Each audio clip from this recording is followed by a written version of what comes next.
Good morning, I'm Francesco Picconi. I'm an international HR director with 20 years of experience in supporting companies growing internationally, organically, or thanks to mergers and acquisition activities, as well as good experience in building sound HR functions and HR processes. I work with companies like GE, Fiat, Indesit, Corus, now Falck, and I've been based in Italy, the UK, in France and Germany.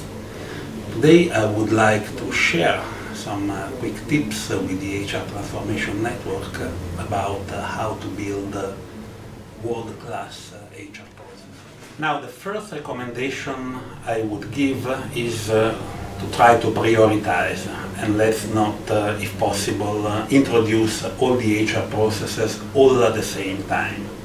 Let's start with the most important ones and then those who naturally follow. In my experience, the first process to check is the performance management system, or the PMS. I think the performance management system is the cornerstone basing on which we can build all the other main HR processes like talent review, like learning and development, like staffing, and like reward. By performance management system, I mean definitely an alignment of objectives between the group, the business units, the teams, and ultimately the individual. But I think that there is way more than the traditional MBO to it, and the performance management system is way more than a way to pay a bonus. There is also a second part in the performance management system, which is the individual development plan. By this I mean a one-on-one exercise which takes place once or twice every year, in which the supervisor and the collaborator align expectations and share and discuss career aspiration and professional development.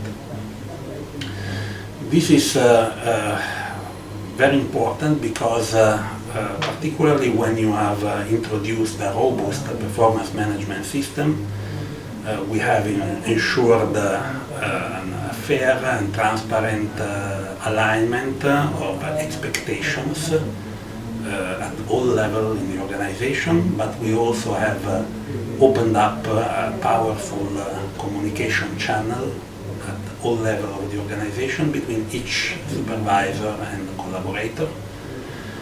We also have a wealth of information which can be put at disposition for the other key HR processes, but if we have been smart, we have also secured possibly a seat at the decision table for the company for the HR function, because we are the enablers of the alignment of goals between the group, the business unit, and ultimately the individuals. Now, once a robust performance management system is in place, in my experience, the second natural step in HR process introduction is the talent review. Talent review is a process which has different names in different companies, like people review or organization review. By talent review, I mean top-down team exercise at management team level in the group, or at management team level in the business unit, or at local management team level. And let's say it's a process which helps the organization to assess, and the management team to assess the vitality of the organization and to find ways to increase such vitality. By this I mean definitely understanding and identifying who can take which role by when, and these are the typical succession tables, but also identifying the right people for the existing organization And this means identifying high potentials, least effective performers, critical skills owners, or diversity issues or retention issues.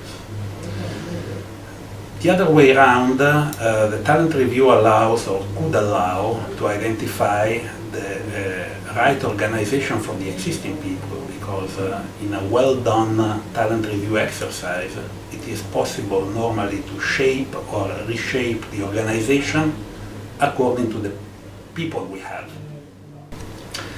Now, once a sound performance management system and a sound talent review has been introduced, the other key HR processes may flow naturally.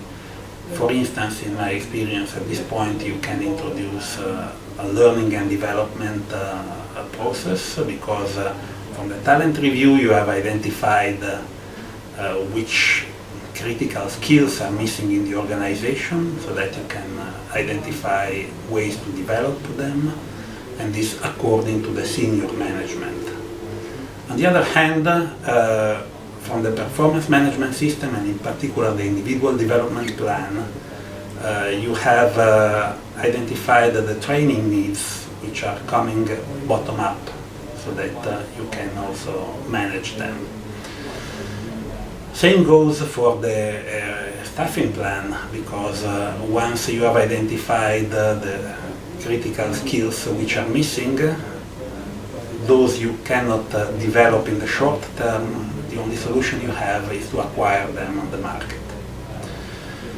Last, you can identify a good reward plan, because at this point in time, normally with the performance management system, we normally rank individual performance and individual behavior.